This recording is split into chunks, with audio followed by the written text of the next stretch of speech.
If you look, the American Psychological Association still admits there is no scientific consensus as to exactly why a particular person becomes gay or lesbian. Right there, that's a huge admission, because in all their policy statements and everything, they act as if it's genetically hardwired. I think there are any number of ways in to homosexual orientation, and there are many ways out. That's what I think is the closest thing to the truth.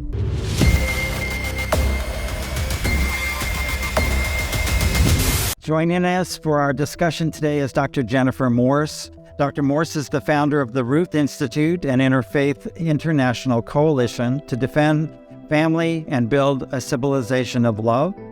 She was a campaign spokesperson for California's winning Proposition 8 campaign defining marriage as the union of a man and a woman. She has authored and co-authored 6 books and spoken around the globe on marriage, family, and human sexuality. Welcome, Dr. Morse.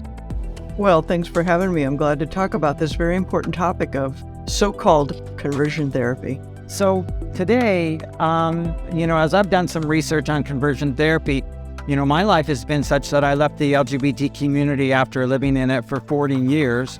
And I believe the LGBT myth that conversion therapy was this big, horrible, nasty thing that would happen to people until about a year and a half ago, when I started doing some more research and the lights started coming on. I just would like to have your opinion about what conversion therapy is. Well, conversion therapy is a pejorative term that has been invented by the people who want to say that once you're gay, you're always gay, that people are born gay and that you can never change. And this is one of the big myths of the sexual revolution, really, when you think about it. They really want to push this line that people are born gay and can never change, that sexual orientation is a immutable, innate trait, sort of like race. That's what they're trying to say. And so the idea of conversion therapy suggests that a preacher is laying hands on you and praying away the gay. This is the kind of negative image that they put on it. But in point of fact, a more correct, more descriptive term would be change allowing therapy, or sexual orientation change efforts, to suggest the fact that when people go into therapy, they may have all sorts of objectives that are determined by them, the client. The client gets to decide what the objectives are. And if what they want to do is to lessen their feelings of same-sex attraction, that should be okay. And it should be okay for them to be able to talk to people who will assist them in doing that. And so by creating this label, this negative label of conversion therapy, they've thrown this sort of very negative blanket over a whole range of things, which in point of fact, most of the bills that ban conversion therapy, they never actually completely define it, or they define it so broadly that it could forbid or penalize conversations between a clergyman and a client, or a penitent, somebody who wanted to really talk about what they have done and hopefully change, So it's a very broad term, and it's intended to be a negative term. It's intended to be kind of a showstopper, right? So get that out of the way first of all. That we really shouldn't even use the word. We should be talking about change allowing therapy or sexual orientation change efforts to broaden the discussion. That it's not. You don't start from the premise that it's bad, with the mere label that you put on it. And that's at the invitation of the client, actually, that's going in seeking help. There are a lot of people today that are saying that, change is not possible. And I think we need to look at it through the eyes of what is the goal when you enter into that therapy. So you have some studies of which we're going to put below that people can link to. And a lot of people will say from the LGBT community today that these therapies are so damaging. But what the goal is for many people is in coming to Christ and developing a relationship with Jesus Christ. It doesn't necessarily mean that when that person comes out of homosexuality that they're turning into heterosexuality, although there are counselors that will talk to somebody about if that's your goal and your design and your plan, we can help you along those lines. what are your thoughts as it relates to leaving homosexuality as to whether somebody is obtaining heterosexuality, or if they're walking in faith, in agreement with Christ, that might actually just mean that I'm going to live a celibate life now? Right. Look, this is a big topic. It includes a lot of people. And so for some people, it's going to be that all of their feelings of same-sex attraction are going to go away, and they'll be able to be married to a person of the opposite sex and have a happy, satisfying life. I know cases like that of both men and women who have been involved in opposite sex relationships for a long time, So I know that that's possible. So that at one end, you've got people who successfully leave the LGBT lifestyle and successfully live with another person of the opposite sex, and they do that for a long time. Then you have people who leave the lifestyle and who are celibate. Then you have people who have lessening of their same-sex attraction, but not completely. They don't completely lose it, and they have struggles with it. You have people who've been traumatized, and part of their LGBT experience involves some kind of trauma, either trauma when they were younger, which led them into the lifestyle, or trauma that they've experienced since they've lived in the gay lifestyle. A lot of people don't actually enjoy it very much and would like to be doing something else, So there's that whole batch of people. So when you ask, does it work? You got to ask yourself, well, what are you talking about? What do you mean? And the studies that look at it, look at the question of, did it lessen the sense of attraction? Did it lessen the behavior? Did it lessen the feelings? And that counts as kind of a win. And what I would like to say about that is, if you look at psychological therapy generally, and you ask, well, does therapy for depression, does it work? And the answer is, well, sometimes it does and sometimes it doesn't, right? And sometimes it works partially and sometimes it works for a while, and then something happens in your life and it doesn't work anymore, so to speak. And so if your criteria is that you never experience the symptom again, you go into therapy for a troubling symptom, and your criterion for success is you never experience that symptom again, ever. Well, that's a threshold that really almost no therapy could possibly achieve that threshold. When you really stop and think about what's being demanded of the so-called reparative therapy or the so-called conversion therapy, it's a very high bar that they're asking.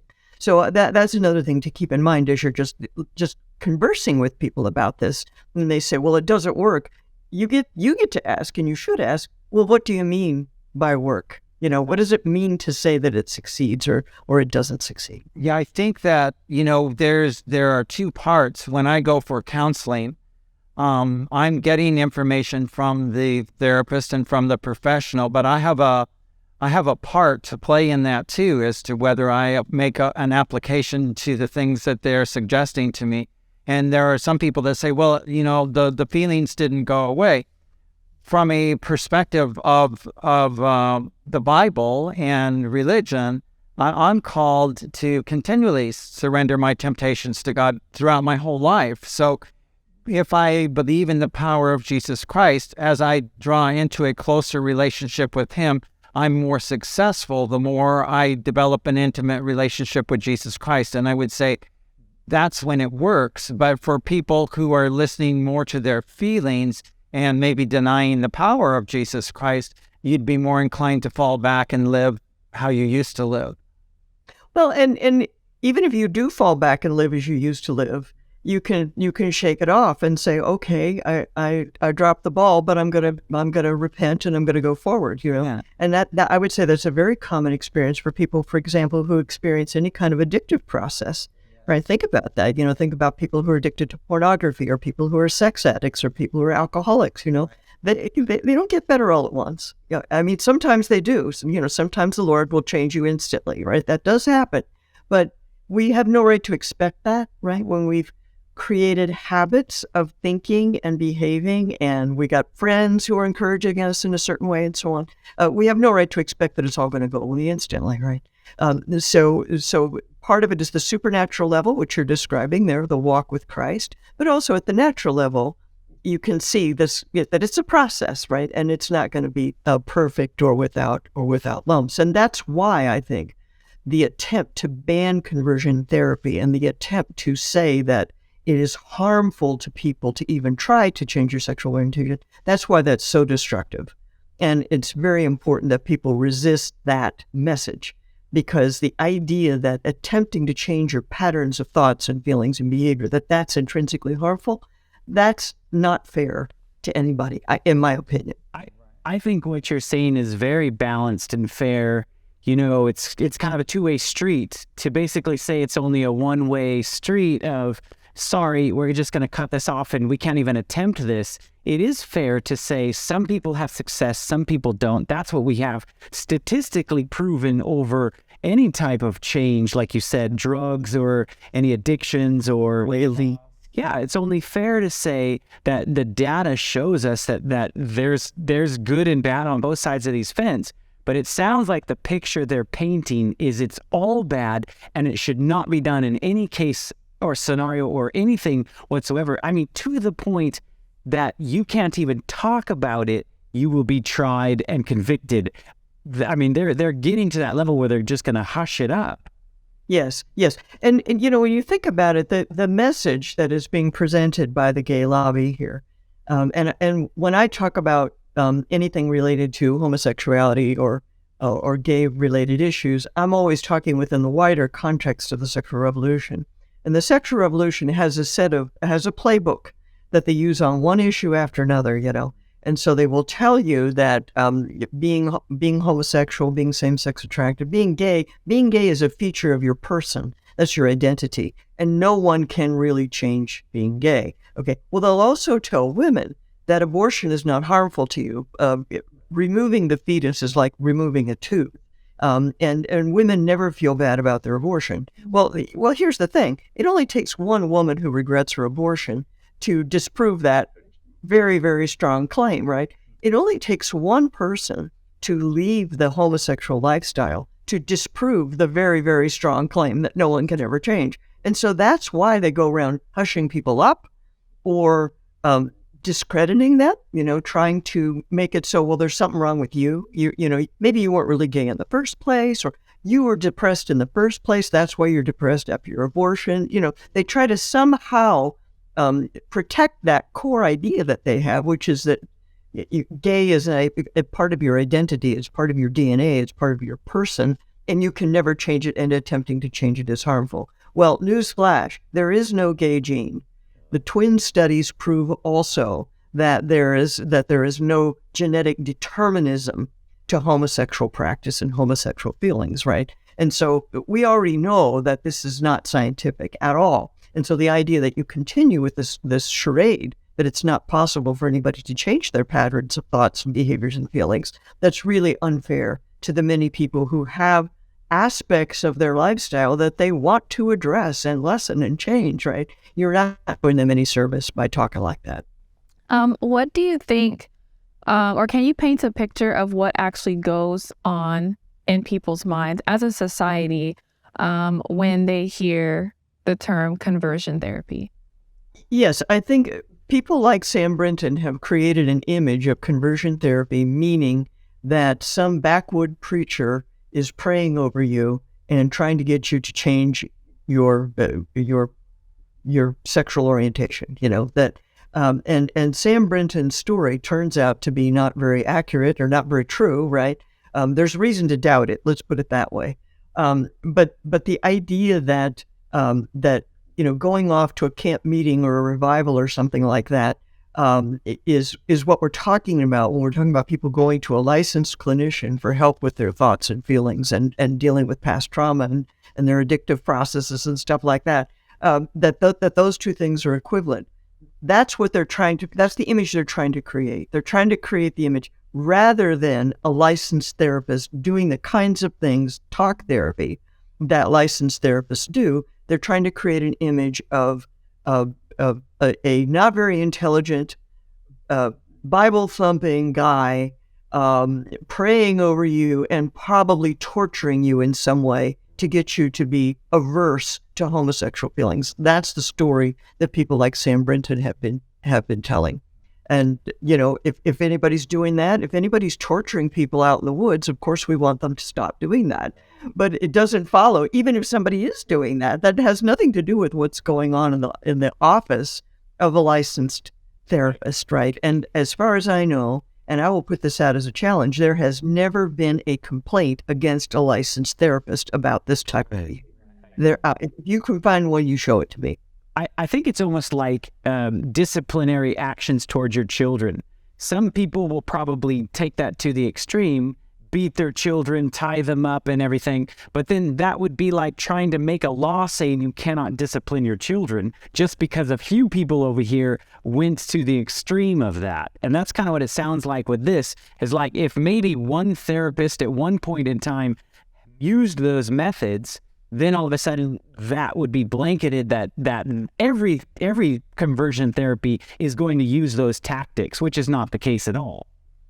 Well, I'm still looking for the therapist who has done those type of things. I'm still looking. Where is that? I mean, I don't know where that's going on, It's a bit of a guise that is held over the community. In fact, the LGBT narrative is painting this picture so that even Christians, let alone society at large, is believing the lie that's being propagated by the LGBT narrative.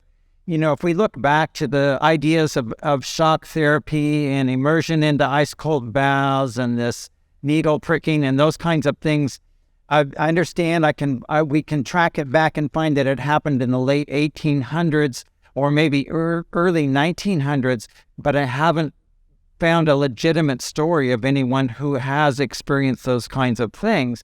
And yet it's used to scare people about conversion therapy. And while people are scared, now they've even included prayer under that definition. So as you're probably well aware, conversion therapy is criminal now in 31 countries around the world, and it includes praying for someone. Right, and it's prohibited. It need not be criminal. It may be a civil offense, and it may be something where you'd lose your license, where a therapist would lose their license. Okay, so it doesn't have to be, oh, we're going to drag you up, put you in jail. It could simply be, you're going to lose your license if you do this. Right. And if someone comes into your office and says, please help me with my same-sex attraction, the therapist is going to look at that and go, is this really a person who wants help, or is this an activist who's setting me up to so that he can make an accusation against me and cause me to lose my license? So even if you don't go to the extreme of arresting people and putting them in jail, you can put a stop to the practice with this kind of chilling effect. And I think that's what the activists are hoping for, that nobody even gets started down the path. And I think it should be said that some people are helped by some kinds of therapy, right? And unless you can prove that they're sticking needles under people's fingernails or something, the very idea that you're just talking to somebody should not be something that gets regulated. I mean, this is professional speech in the context of a professional service. You shouldn't be regulating what goes on inside a therapist's office. I mean, that would be the more general principle. And the fact is, we already have laws against consumer fraud. We already have laws against torturing people, right? So if people are really being fraudulently told that all of your feelings are going to change instantly, if somebody's talking like that, and that's consumer fraud, well, you could use those existing laws to deal with that. Somebody's torturing somebody, you could use existing laws to deal with that. But of course, that's not enough for the LGBT activists, right? That's not enough for the sexual revolutionaries. They don't want anybody talking about it in any positive manner whatsoever. They want it discredited. They don't want it even as an option on the table for people. And and they've been very successful. And I'm sorry to say, they've been very successful. So with that fear hanging above people's heads, that like a licensed therapist can lose their license, could they also be penalized if they decided to what's the word? Not disregard. If they decided to decline a client because they didn't want to be put in that position? I don't know. I don't know. Right. In other words, they're being discriminatory by not taking the first example. Yeah. It's possible. I don't know. These laws are made at the state level. Sometimes they're made at the city level. So there's going to be a certain amount of variation in that sort of thing. So it's possible, but I don't know the answer to that. To me, it seems like we're we're really messing with people's constitutional right for the right to choose. I should have the right today, if I feel that something is not quite right in my life, to go and speak to a therapist about anything I want to speak to them about. And if I want to go to a Christian therapist, I should have the right to pray with that therapist as well. And so with what's happening under this narrative that's gaining momentum across the globe in criminalization, we're taking away people's right to choose, and we're also messing with their religious freedom. Yes, that's all true. And it's all in the service of kind of remaking society in the image of the sexual revolutionaries, right? And they've been doing this type of stuff for a long time, right? I mean, loss of religious liberty has been taking place with respect to abortion and contraception and any number of things, right? That the Christian resistance to the sexual revolution, that's the problem. Whatever facet of the sexual revolution it might be, it's the Christians and a few very Orthodox Jews who are going to be the ones to resist, and so they got to stamp that out. So I want to hear a little bit about your conversation with Susan Constantine, because I thought that was really fascinating. I got a chance to see that video and to see how she was analyzing his behavior, and it just didn't speak, truth. So can you speak a little bit about that experience of talking with Susan? Yes, absolutely. So it's Susan Constantine. I can't even remember how I met her. I think I met her through a couple of other people who have been gay and have left the lifestyle, and some of them referred me to her. I can't remember what the whole chain of events was, but Susan Constantine is what is called a forensic psychologist, and she has scientific methods for determining whether people are being deceptive or not. And she's often called into high-profile trials to analyze people's choices of words, people's body language, people's voice stress. There's a whole voice stress analysis that they do. And she has a team of people who are expert in this area. And so she's been in any number of high-profile trials that you might have heard of. And she's been interviewed lots and lots of time, and she's brought in as an expert witness and this type of thing. And so she and her team analyzed a few speeches that Sam Brinton had made, public speeches that they found on the internet. It's not like they were, trying to trap him or something. This is stuff that's out there on the internet. And they analyzed it for his choice of words. Another person analyzed it for the body language. And then they also analyzed it for voice stress analysis. And they came to the conclusion that through many, many aspects of his testimony and his speech, he was, quote, highly deceptive, okay? That the indicators are present of being highly deceptive, particularly when he was talking about the details of where he went for conversion therapy and what was done to him. They felt that he was really not being very truthful. And in fact, there's something I learned from him that I had never heard before. There is a kind of person who takes pleasure in getting away with a lie, right? And there's a smirk, there's a look that is called the duper's delight, that he's getting kind of a buzz out of knowing that he's lying and getting away with it. And they point to that in several places in this video. So it's not one thing, it's not one piece of evidence, it's a whole body of evidence taken together that suggests that he's being highly deceptive. And you add that to the fact that he has never been able to tell you the name of the therapist or the name of the place where he went. Many important details are missing. This is not a person that we should be relying on for making important decisions. Let's put it that way. Even though he was in charge of getting rid of nuclear waste in the environment, but apparently that's not an important job. If it hadn't been for his high-profile advocacy against conversion therapy, I don't think there's any way he would have gotten that job. I mean, I don't think any serious person would deny that. That was a political, a kind of, not a stunt. I don't want to say a stunt, but it was a kind of political tokenism. He's our guy. We're going to prove something by having this non-binary person in this important job, and he's so confident it's going to be so great, and we're going to burst all these barriers and so on and so forth. Well, that's kind of come crashing down around his head when you found out that he's has a tendency to steal people's luggage.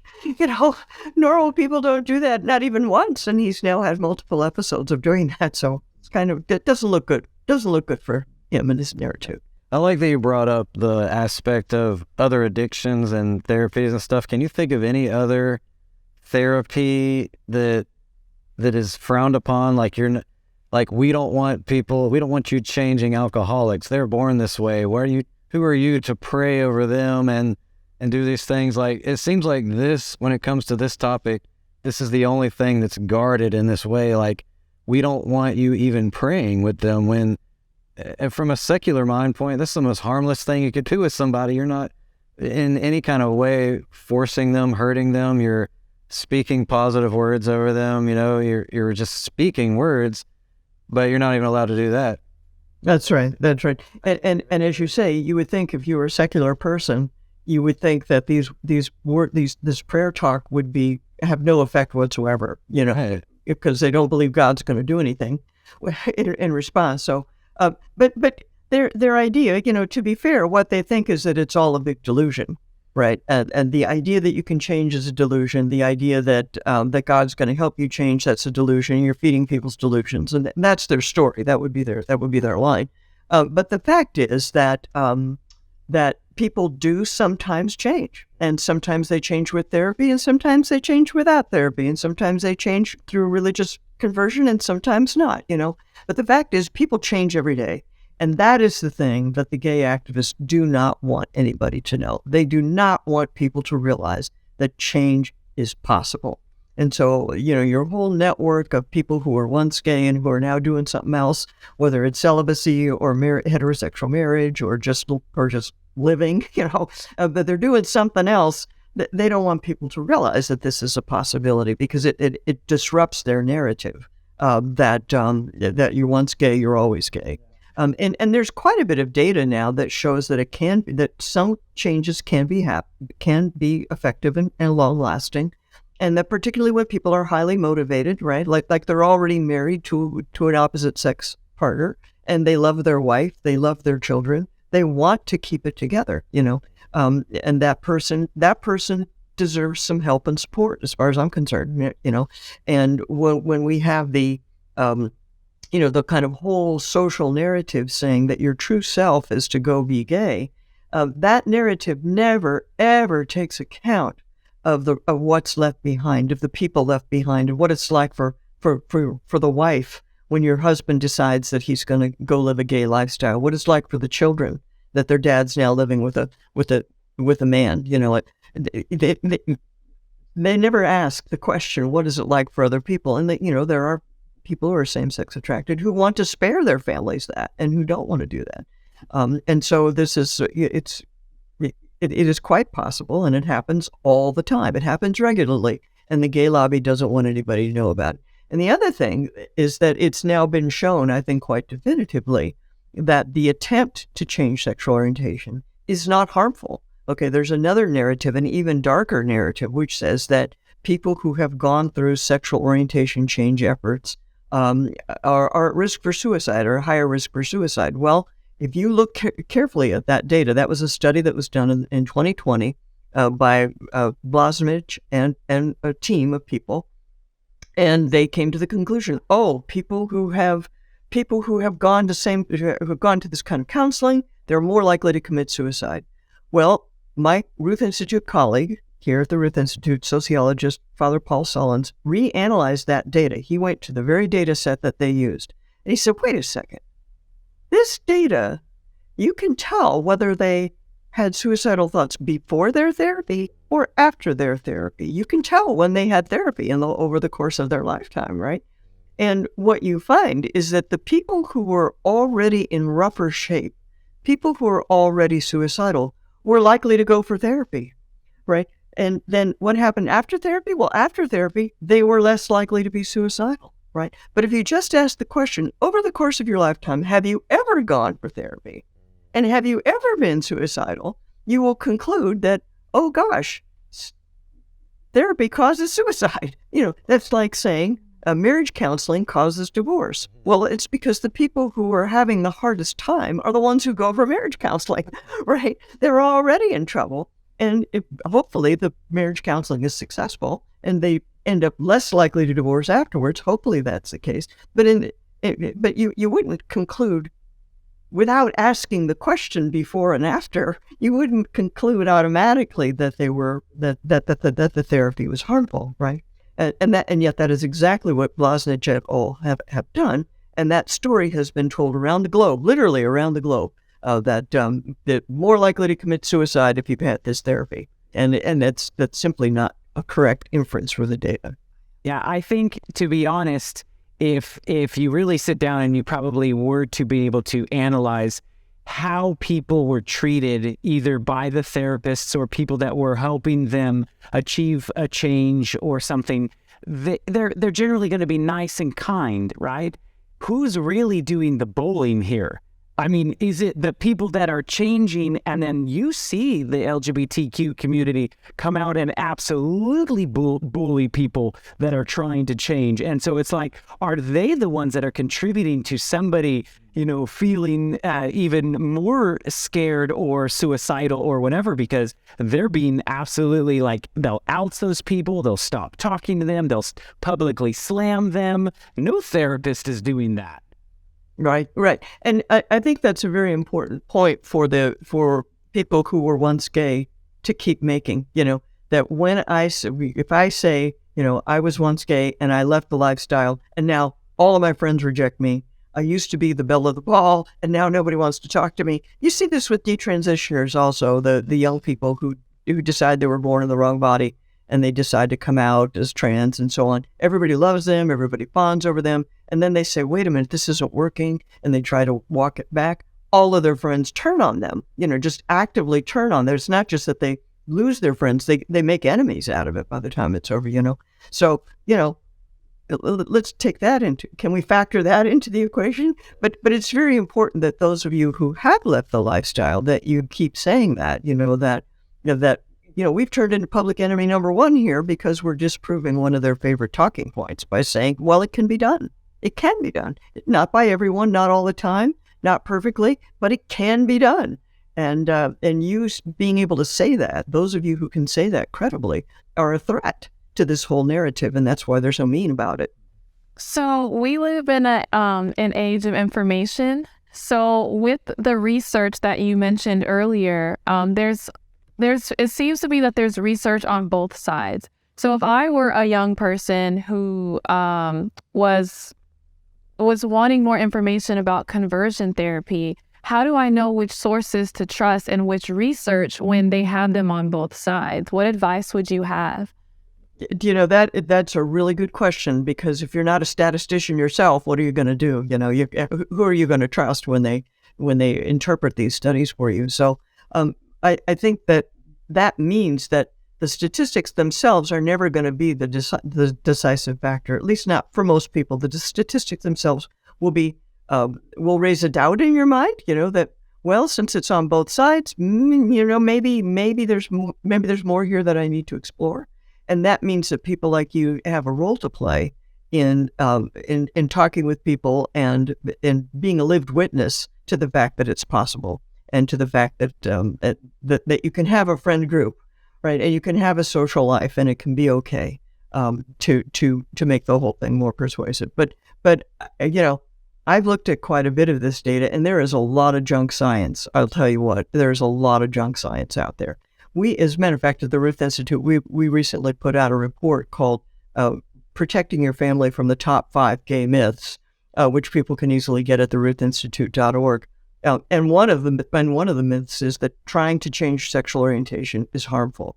Another myth is that people are born gay. These things are simply not true. But by now, it should be obvious that there's no gay gene. There's no gay gene, people. That's been disproven, debunked multiple times on multiple levels. The geneticists have disproven it. The twins studies, studies of identical twins. Any idea that there is some kind of hard genetic determinism about your sexual behavior or sexual orientation, that's off the table as a scientific proposition. And that's got to be said now, because that research is very, very solid. Dr. Morse, it's very interesting as I've researched the LGBT narrative and the power that has come through LGBT activism on social media, that when you go to look for positive outcomes, which there are from so-called conversion therapy, because there really is no true definition, but anyone who wants to call it that, or somebody who wants to leave the LGBT world, it's hidden, it's pressed down in the results that you go to search for in Google because of the power of the activists working within the LGBT plus community. And yet LGBT activism has screamed, hollered, and fought for freedom. It's interesting to me that the freedom only goes one way. You only have freedom to become LGBT, but you don't have freedom to leave the LGBT culture. That's exactly right. And my colleague made this very point when this big genetic study came out that showed there's no gay gene, and it basically said that persons who live a homosexual lifestyle, who self-identify as homosexual or lesbian or gay, those persons, their genetic makeup is literally no different from anybody else's. So why are we making it so hard for people to choose the non-LGBT identification? Why are we making that so hard? What's the rationale for that? And I think that's exactly right. The freedom only goes one way.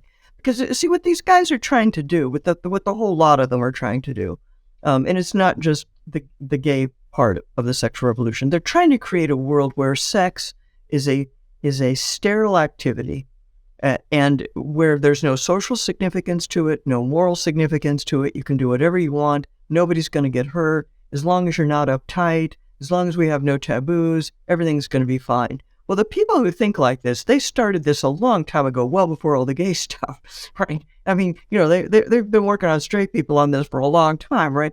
And the homosexual aspect of it is important to them, to the whole ideology, because homosexual sex is intrinsically sterile, right? You never have to worry about a baby showing up from homosexual sex. So yeah, they can do anything they want, This becomes kind of the icon of what human sexuality is supposed to be, right? And so it plays an outsized role in the whole maintenance of the ideology and the whole promotion of the ideology, far outside of the value of its numbers. It's really interesting. You mentioned in my bio that I was involved in the Proposition 8 campaign in California, defining marriage as the union of a man and a woman, which won in California. Let's not forget, 2008 is not like the Middle Ages or something. That's not so long ago.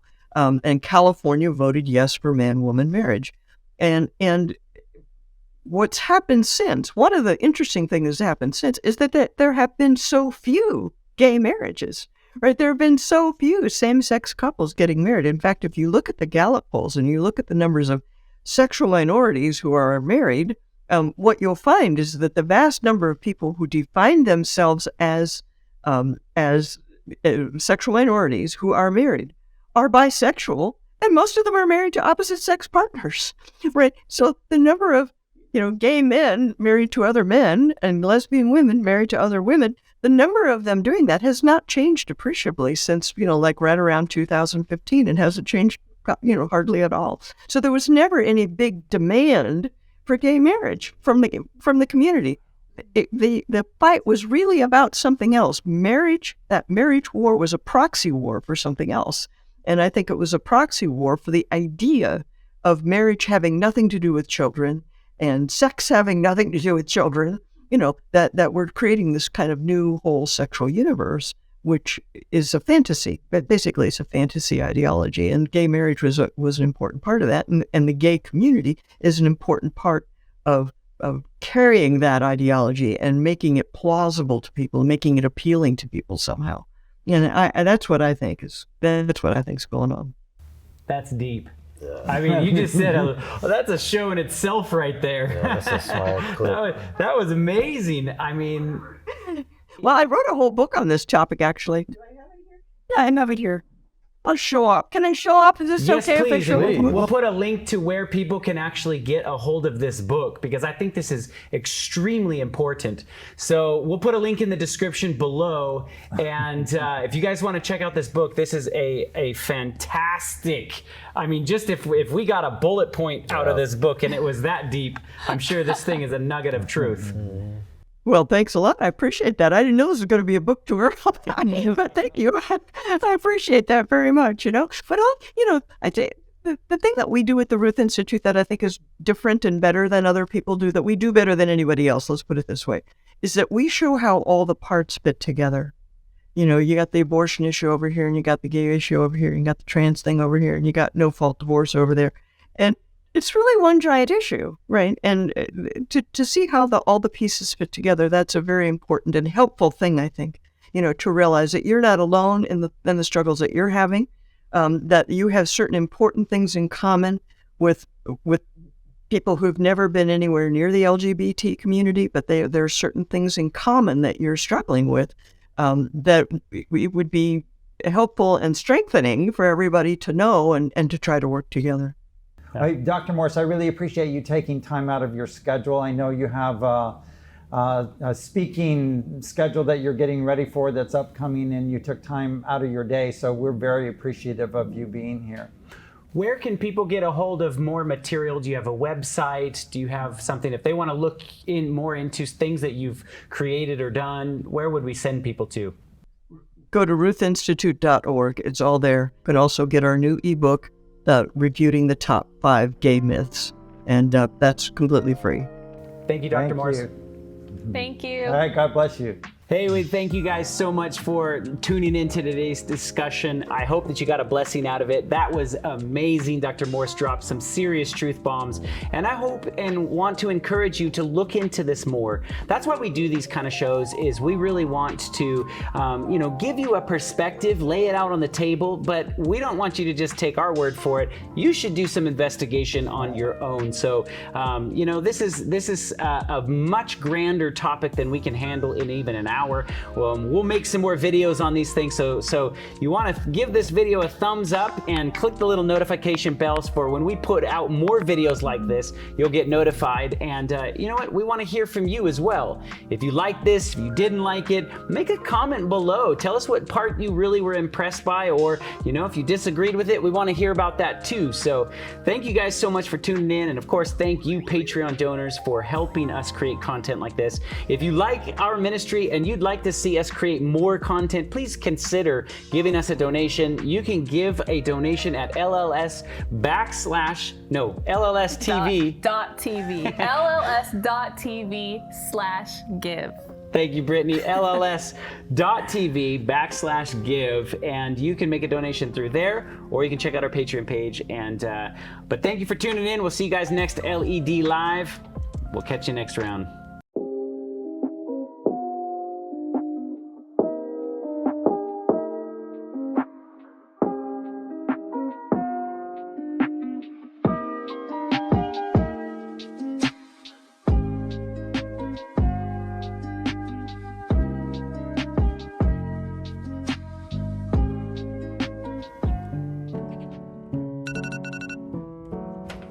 Every day is an opportunity to show kindness to the world.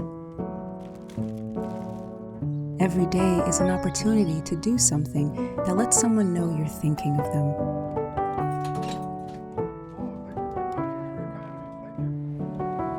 Every day is an opportunity to give without expecting anything in return.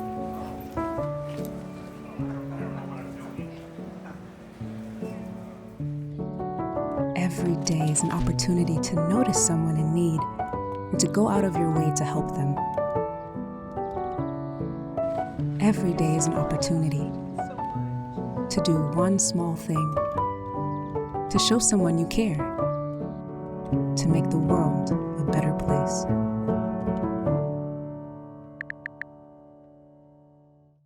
Do you have questions about the Bible that you've been struggling to find the answers for?